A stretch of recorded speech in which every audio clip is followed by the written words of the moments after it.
We've been reading how, after having the experience of finding her soul and the psychic transformation, Savitri was confronted with something else, what we might call the all-negating absolute. An experience which devastates her inner world. And after that, she is told by a voice from above that for her mission, the psychic realization is not enough, that she has to take a further step. And in order to take that further step, she must first silence her mind completely. And the instructions are given how to do it. So we've been watching the last few weeks as we've been reading Savitri, following these steps of silencing the mind. And 2 weeks ago, she did it. She had the experience of being a silent spirit pervading silent space. So last week we read about the experience that this gives to her. In that complete silence of the mind, she becomes aware of some supreme emptiness which makes everything here, all the appearances, seem completely unreal. This is an experience that Sri Aurobindo himself had, that is described here. And there's no thought, there's no emotion, there is only a pure perception that doesn't attach any meanings to anything. It just is aware of things going on around her. But in that state of complete silence and that sense of the unreality of everything, Savitri finds that her nature goes on working. Whatever needs to be said is said, whatever needs to be done is done. As if there's some kind of engine there which is just going on running without any control or direction from her side. And we were reading how everything that she sees seems like a brilliant shadow, a cosmic film of scenes and images. The forest with its emerald multitudes, clothed with its show of hues, vague empty space. A painting's colours hiding a surface void that flickered upon dissolution's edge. The blue heavens, an illusion of the eyes, roofed in the mind's illusion of a world.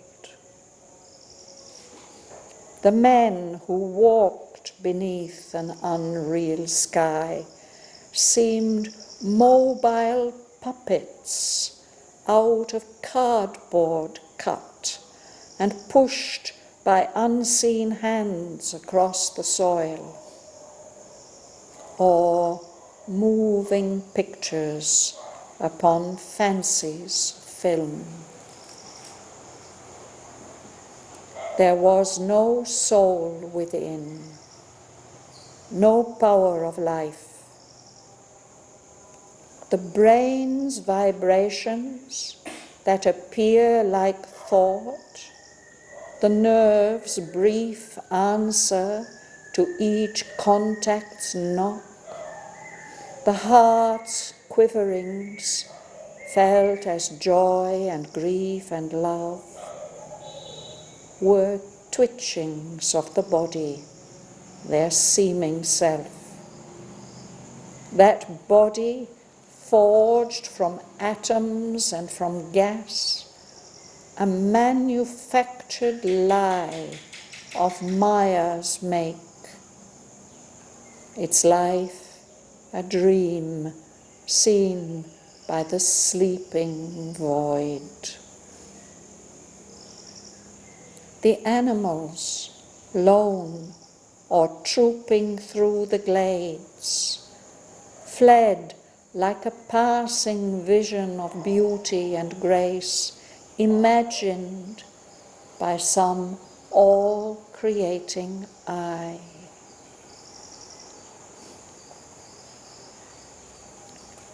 Yet something was there behind the fading scene.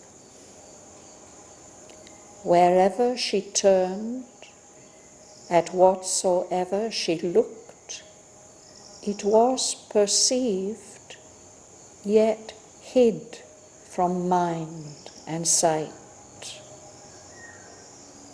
The one only real shut itself from space and stood aloof from the idea of time. Its truth escaped from shape and line and hue. All else grew unsubstantial, self-annulled. This only everlasting seemed and true. Yet nowhere dwelt. It was outside the hours. This only could justify the labor of sight, but sight could not define for it a form. This only could appease the unsatisfied ear, but hearing listened in vain for a missing sound. This answered not the sense, called not to mind. It met her as the uncaught, inaudible voice that speaks forever from the unknowable. It met her like an omnipresent point, pure of dimensions, unfixed, invisible, the single oneness of its multiplied beat, accentuating its sole eternity. It faced her as some vast naught's immensity, an endless no to all that seems to be, an endless yes to things ever unconceived, and all that is unimagined and unthought, an eternal zero or untotaled aught, a spaceless and a placeless infinite.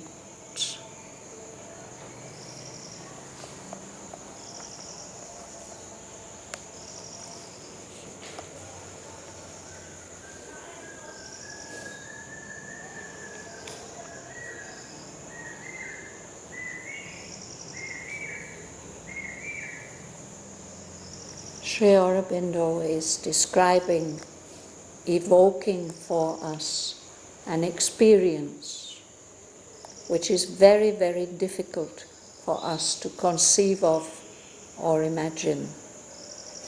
And yet this experience has been the goal of so much spiritual aspiration and effort and tapasya through the thousands of years. For many, many spiritual speakers, this experience represents moksha, liberation, the goal of yoga, because it's the liberation from the illusion of the senses, the illusion of the mind.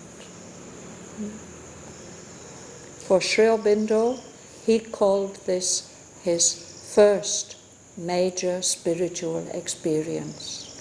And sometimes he called it his experience of nirvana.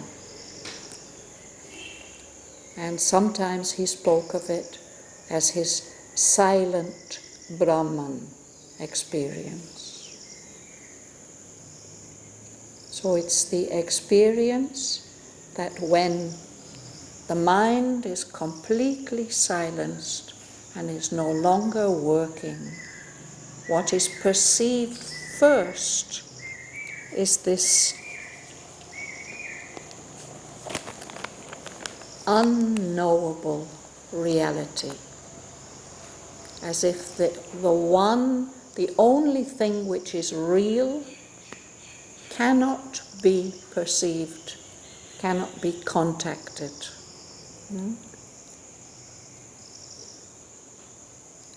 So that's what was described in this page and a half that I read.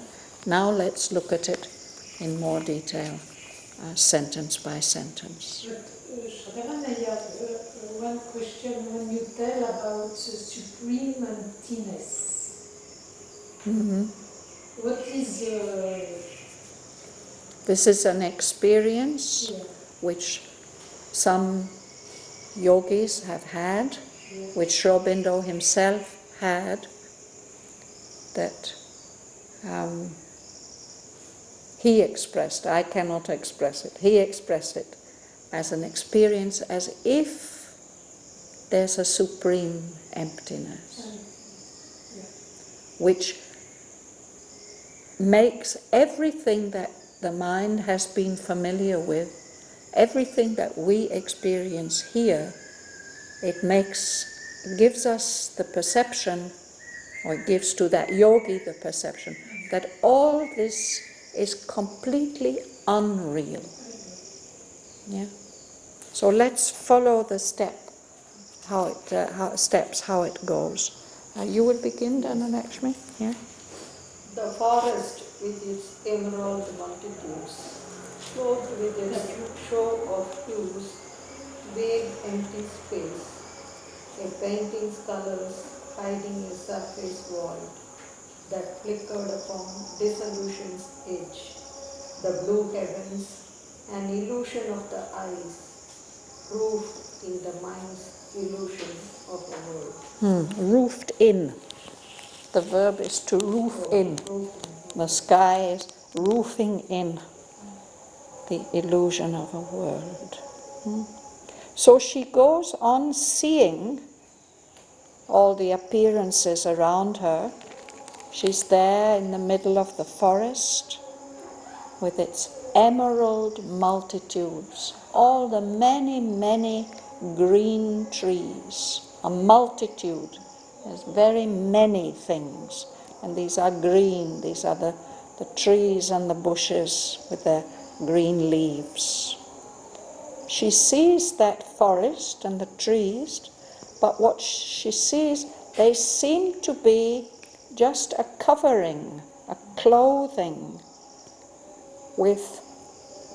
which gives an illusion of colours, a show of hues, as if perhaps it's just painted. No? And this is covering and clothing empty space. There's nothing behind. Something vague, unreal. The forest looks She sees it as if these are the colors of a painting which are hiding a surface which is itself emptiness, a surface void. And that emptiness, that surface void, is flickering like a candle that's about to go out, to flicker. That's what a candle does when it's about to be blown out. So it's as if the colors are there and they're painted on something that's not steady. It might just disappear, and then there would be nowhere for those colors to be. No? Flickered upon dissolution's edge. We know the word dissolve. When something dissolves, we put sugar in water, it dissolves, it disappears. No? Dissolution is when something loses its form and shape, so we can't see it anymore. So she's seeing the forest, the trees in the forests like that. She's also seeing the sky, the beautiful blue heaven, but that's just an illusion of our eyes. It is really, no? Actually, the sky is not blue. It's the light from the sun coming through the different layers of the atmosphere.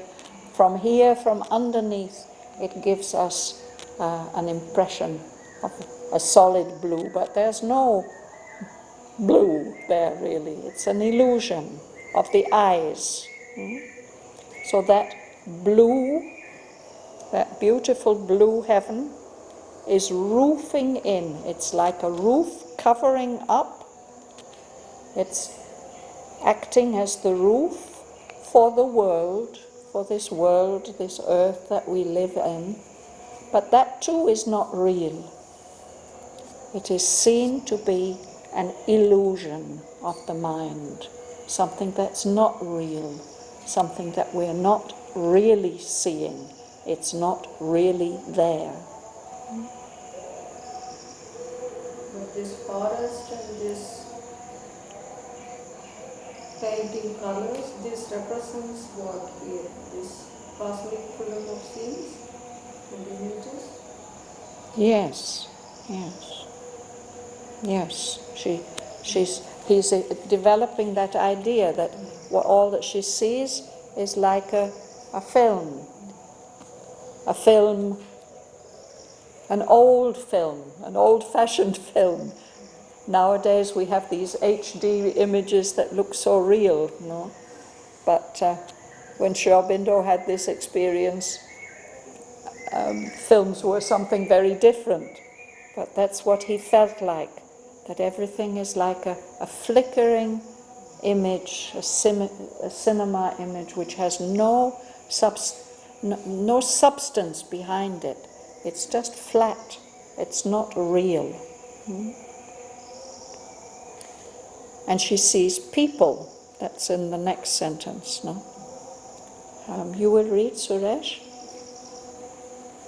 The man who walked beneath an unreal sky seemed mobile puppets out of cardboard thread and pushed by unseen hands across the soil, or moving pictures upon fancy's film. There was no soul within, no power of life. Yes. So she sees people moving around beneath this unreal sky, but she sees them as if they are moving puppets. I don't know whether you've ever seen, perhaps in the villages here, perhaps they have, they put a screen, a white cloth and a bright light, and behind the screen there's somebody that we don't see is pushing the puppets, the figures cut out. I had, not from here, from India, but from Indonesia once, a puppet from the Mahabharata, They would tell the people, show the shadows on the screen, and somebody is telling the story. You know that. So it is like that. She sees the people moving. It's as if they're just shadows on a screen. And something we can't see what is pushing them along, making them move. Here we have dolls in South India. Yes. Moving, the hands and legs are moving dolls actually. Yes. It is not cut out of cardboard. Cardboard, no. But he says cardboard to make it seem more unreal. Something that's cut out of cardboard, it's really has no substance. Or if they look like moving pictures, not even in a real film, in the kind of film that might pass across our fancy, our fantasy, our thought screen there. She's not aware of any real being within these forms. There was no soul within, and they are not really alive. She's not aware of any power of life in these moving puppets. It's a sense of complete unreality. Sarojini, you'll read the next sentence. The veins that appeared like heart, the nerve briefs answer to each contact knock, the heart's Quiverings. felt as joy and grief and love, were teachings of the body, the same self, that body Forged. forged from Atoms. and formed from space, a manufactured light of Maya's make. It's like a dream seen by the sleeping poet. Thank you. It's quite powerful, this chanting. I think this is the climax of the festival in Adyantravati.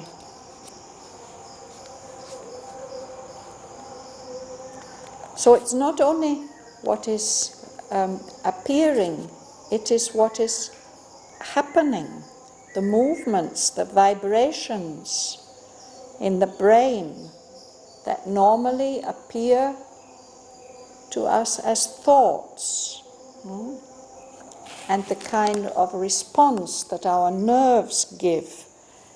The nerves are always receiving impressions, sense impressions from outside us. So the nerves are responding to all the knocks that come, all the contacts from outside that come to us. And quiverings. Quivering is when something just moves very, very slightly. Our heart quivers like a leaf, maybe, with feeling, with emotion. We feel those quiverings of the heart as joy and grief, unhappiness and love. Now she's experiencing them as purely physical sensations, twitchings of the body, little movements of the body. It's as if the body is what those things really are. At least it seems to be their seeming self. And the body is just put together, forged, made together out of atoms and out of gas, and it's not even real. It's a lie, a manufactured falsehood. It's been made by Maya, the power of illusion. So the people who had this experience, they concluded from this very, very powerful spiritual experience that everything in this world is in fact illusion. There's nothing real here. That's not Sri Aurobindo's conclusion, but he says it is a very, very powerful experience that comes when the mind first comes into contact with a higher reality that makes everything here seem unreal. And that can last for quite a long time. In his case, about 6 months.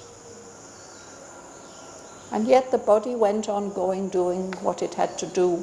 He went on doing his political work. He went on managing a couple of newspapers. He was doing everything that he had to do. All that went on automatically without any impulsion from his will or his intention. And that's what he says Savitri is experiencing now. The animals learn are choking through the cracks, feel like the passive vision of beauty or grace, imaging by some all-creating eye. Yes. So she sees the animals in the forest. Some animals are alone, tigers or elephants, or sometimes they are trooping. There are many of them, like the deer. They will move around together, or many birds, no? Through the glades where there's openings in the trees. A glade is a space surrounded by trees. So those animals, they pass quickly as if it's something that you think you see, a passing vision. No? They look beautiful, they look full of grace, but she experiences them as if they've just been imagined. Imagined not by a mind, but by an eye that sees. And that eye is seeing everything and creating it, but it's all only an imagination. None of it has reality. So that is how everything appears.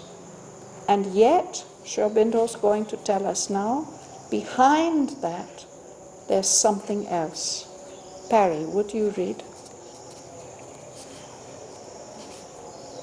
Yet something was there, behind the painting scene, wherever she turned and whatever she looked. It was perceived, yet hid from mind and sight. The one only real shot itself from space and stood aloof from the idea of time. Its truth escaped from shape and line and hue. Thank you. There we will stop. Yes. So she's aware that there is something behind all these appearances. The fading scene, these things that she sees, which look as if they are just going to vanish, that they can't last because they are unreal. And yet, wherever she turned, whatever she looked at, she sees that something. It was perceived. That something. And yet, she can't see it. It's hiding from her sight. And it's hiding from her mind. She can't grasp it. That is the only thing that is real. the one reality, the one only real, and it's keeping itself separate from what we know as space and time. For us, everything happens in space and in time.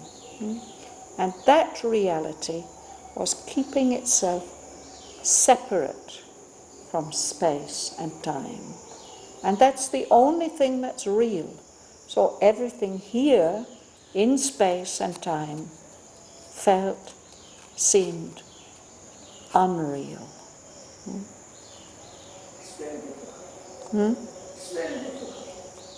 Yes, it's difficult for us if we haven't had that experience. And yet this experience has been had, and of course Sri Aurobindo is describing it more fully than perhaps anybody else has ever done, but we know that this experience has happened to many great souls, and that it has had a very, very profound effect upon them, that after that they could never experience the world in the same way again.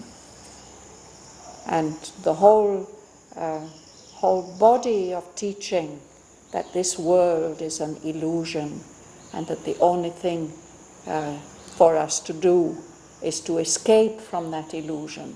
Thousands and thousands of years of that teaching and that aspiration is based upon this very real spiritual experience. Would you read next? Always through unsubstantial self and outer, this only overlasting, seen and true. Yet nowhere, well, it was outside the house. Let's pause there, yes. So that's the only reality which she can't perceive or grasp. Everything else has become unsubstantial. It's like mist or cloud. It has no substance, no reality. And it's self-annulled. Annulled means to make nothing. Null means nothing. If something is annulled, people sometimes annul marriages. Well, it's cancelled. Or an agreement. You may have an agreement and it gets annulled. It no longer applies. So here it's as if all these things that we see and that we feel, they annulled themselves. They made themselves nothing. Only that thing, that something, seemed to be everlasting and true. It was felt as the only reality, and yet it's nowhere. It doesn't live anywhere. It is beyond time, beyond space also. And yet that sense of its reality is there. That's a kind of second part of the experience.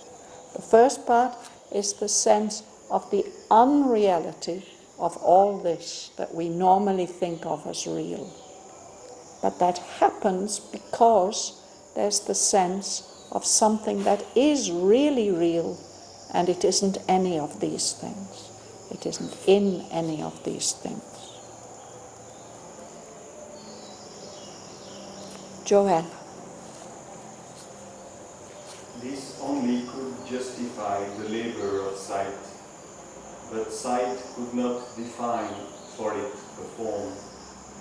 This only could appease the unsatisfied ear, but hearing listened in vain for a missing sound. This answered not the sense, called not to mind. Thank you. So this something, this one reality, would be the only thing that would justify us being able to see, making the effort to see. Only that would be worth seeing. And yet, our sight cannot give it any form.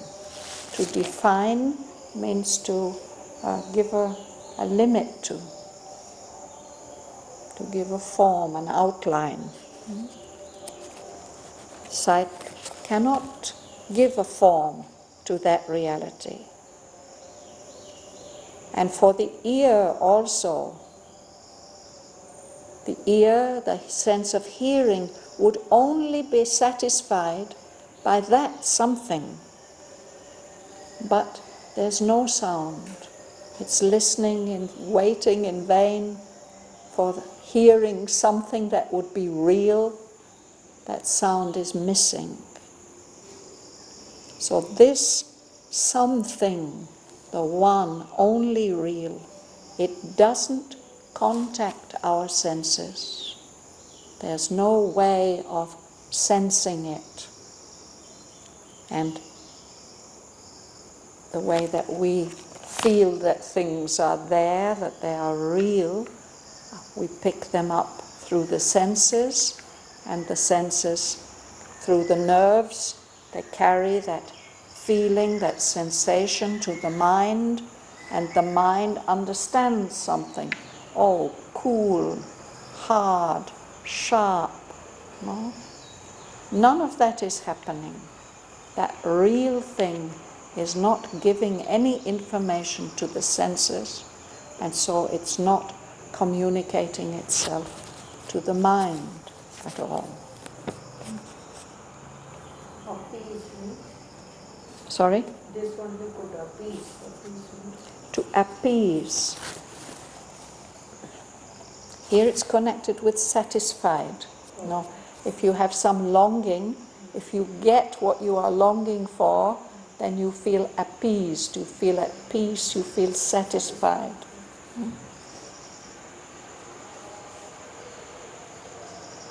Dr. Palani. It metted an uncaught, inaudible voice that speaks forever from unknowable. It metted like an omnipresent point, pure of dimensions, unfixed, invisible, the single ones of its multiplied being, accentuating its soul eternity. Yes. So this something, how does she know it? No? It met her as a voice that she can't hear, that is unhearable. And that voice is always speaking. She feels that voice is always speaking to us, to her, but from the unknowable. So we can't catch what it's saying. What it is saying is inaudible. It can't be heard by us. And she's aware of it. It met her like an omnipresent point.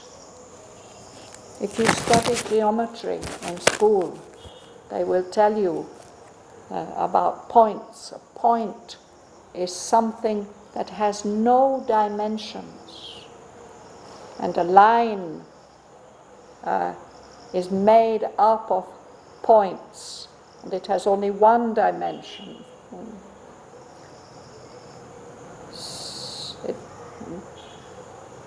So she experiences this point, which has no dimensions, which can't be measured or caught, but that point is everywhere, omnipresent.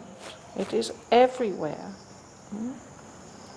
It's pure of dimensions. It doesn't have any measurements. And so it can't be fixed anywhere. It's invisible.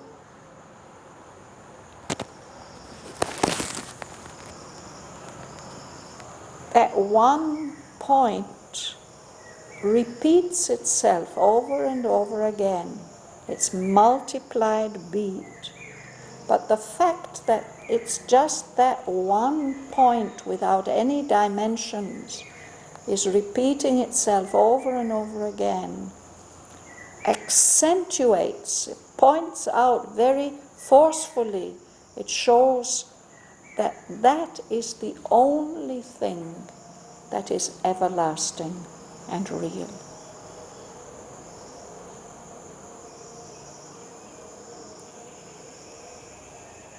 Gandalek, yes. He says pure of dimensions. Yes, It yes. is not out of dimension. Yes. He says pure of dimensions. Yes, it's absolutely free of all dimensions. It's not spoiled or stained in any way by having any dimensions. Yeah. But the point does not represent unity. For example, Here it represents oneness.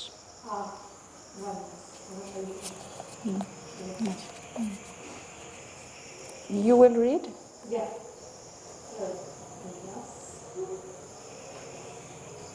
It face as some vast notes, immensity, an endless no to all that seems to be, an endless yes to things ever inconceived, and all that is unimagined and untold, an eternal zero or total force, the spaceless and the placeless infinite. Yes. So this is how she sees it, perceives it. This is the face it shows to her. It's something vast, but a vast nothingness. All the immensity, immense is another word for huge, for very, very big, vast. It's nice to learn all these different words that have similar meanings. So huge, immense, vast.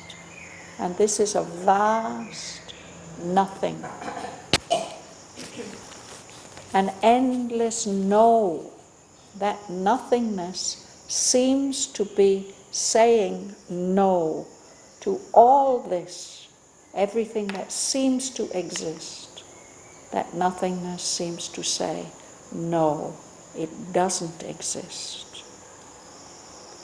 But at the same time, it seems to be saying yes to all kinds of things that do not seem real to us, to the things that we have never thought of, never can be thought of. Saying yes to everything that is never been imagined and never thought. It seems to be an eternal zero, nothing. Or perhaps there's this word ought, A-U-G-H-T. This is connected with naught. Ought is something which is undefined, anything or something. But this something is not added up, it doesn't add up to anything. A spaceless and a placeless infinite. The thing about infinity is that there are no limits to it. So it doesn't have space, doesn't have place, it isn't anywhere. This seems to her now, in this experience that she's having, to be the only thing that is real, something that's beyond sense, beyond mind, beyond space and time. Martin? Yet eternity and infinity seemed but words, vainly affixed by mind's incompetence to its stupendous, long reality. Just meaningless labels, just words. Eternity, what is that? Infinity. Stuck on to this reality, this stupendous reality, which is all alone. Nothing else is real. So the mind puts these labels. It says eternity, if infinity, but that doesn't mean anything. Rosa. The world is but a spark burst from its light. All moments flashed from its timelessness. All objects glimmering of the bodiless that disappear from mind when that is seen. Yes. So this world, all that seems real to us, is like just a little flash, a spark bursting out from the light of that reality, just for a minute. And all moments, whatever is time to us, seem to, or are in fact flashes, like lightning, coming for a moment and gone again, out of that timelessness, that reality which is unlimited by time, which is beyond time. All objects, all things are just glimmerings, faint lights of the bodiless, of that reality which is beyond body. And those objects, these objects and these moments and this world, they disappear from the mind when the mind sees that reality.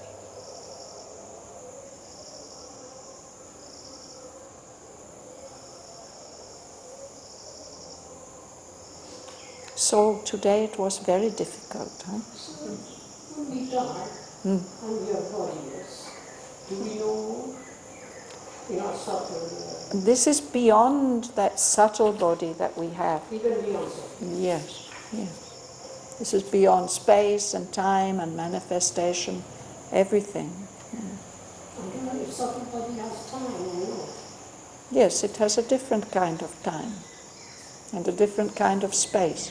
Otherwise there wouldn't be subtle worlds.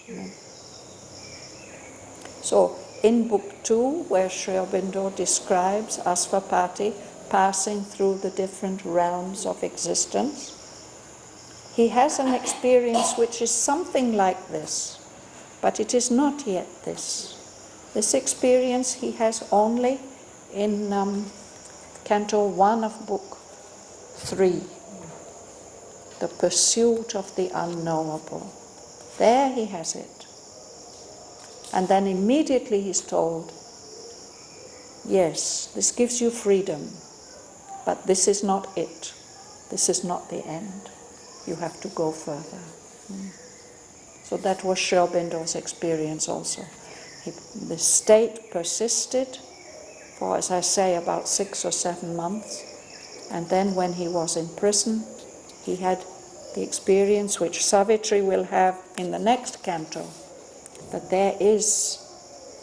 this is an experience which happens to the mind when it gets silenced and it's not experiencing any of the things that it's used to. But the consciousness can experience something else. It can experience this reality. But we have quite a lot of Well, we don't have that. Yeah, we still have quite a few pages to read before Savitri will come to that experience.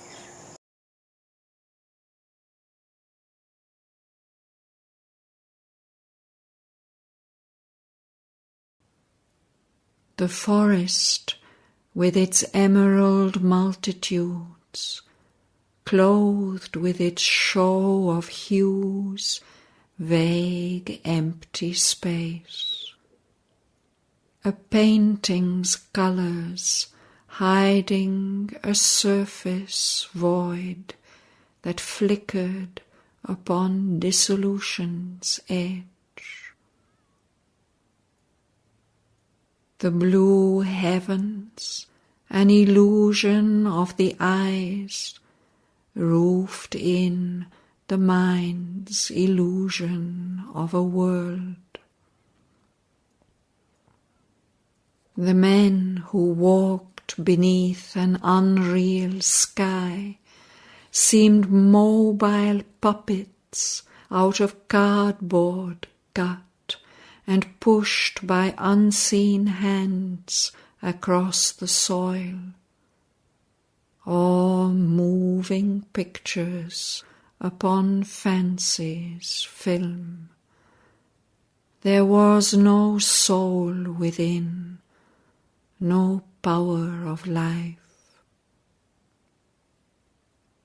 The brain's vibrations that appear like thought, the nerve's brief answer to each contact's knock, the heart's quiverings felt as joy and grief and love, were twitchings of the body, their seeming self.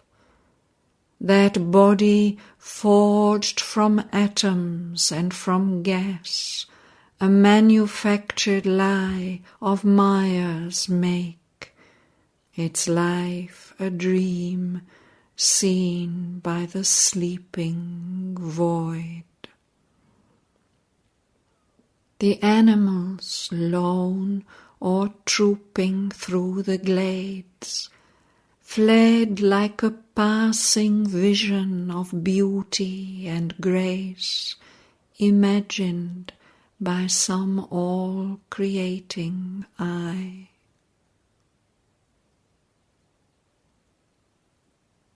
Yet something was there behind the fading scene. Wherever she turned, at whatsoever she looked, it was perceived, yet hid from mind and sight. The one only real shut itself from space and stood aloof from the idea of time. Its truth escaped from shape and line and hue. All else grew unsubstantial, self-annulled. This only everlasting seemed and true, yet nowhere dwelt. It was outside the hours. This only could justify the labor of sight, but sight could not define for it a form. This only could appease the unsatisfied ear, but hearing listened in vain for a missing sound. This answered not the sense, called not to mind. It met her as the uncaught, inaudible voice that speaks forever from the unknowable. It met her like an omnipresent point, pure of dimensions, unfixed, invisible, the single oneness of its multiplied beat, accentuating its sole eternity. It faced her as some vast naught's immensity, an endless no to all that seems to be, an endless yes to things ever unconceived, and all that is unimagined and unthought, an eternal zero or untotaled aught, a spaceless and a placeless infinite. Yet eternity and infinity seemed but words vainly affixed by mind's incompetence to its stupendous, lone reality. The world is but a spark burst from its light, all moments flashes from its timelessness, all objects glimmerings of the bodiless that disappear from mind when that is seen.